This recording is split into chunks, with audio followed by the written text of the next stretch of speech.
Quand on étudie dans la Genèse, dans les premiers chapitres de la Genèse, l'arrivée de ce qu'on appellera par la suite Ève, Chava, au début on l'appelle Isha, enfin bon, et c'est la fameuse idée de l'Ezer Kenegdo, c'est-à-dire voilà, l'homme naît seul et a besoin de quelqu'un.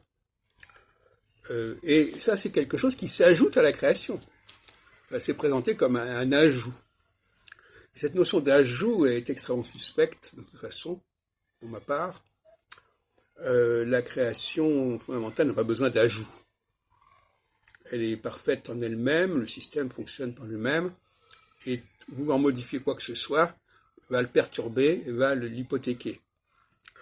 Donc, je soupçonne les Israélites, les gens du royaume d'Israël, d'avoir inventé cette histoire,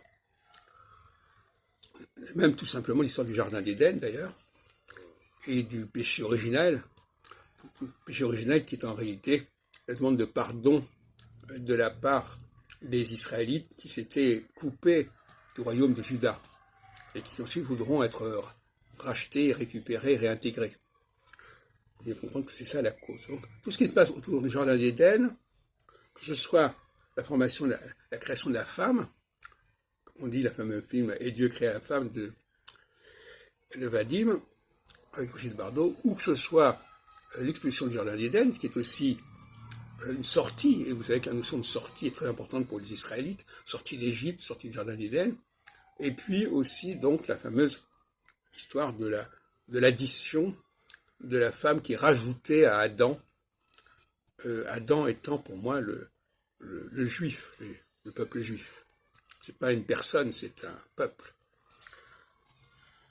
Et la Isha, ce sont les populations vassalisées du Nord, qu'on essaye de proposer comme étant réintégrées. Parce qu'en fin de compte, elles n'ont jamais été vraiment intégrées.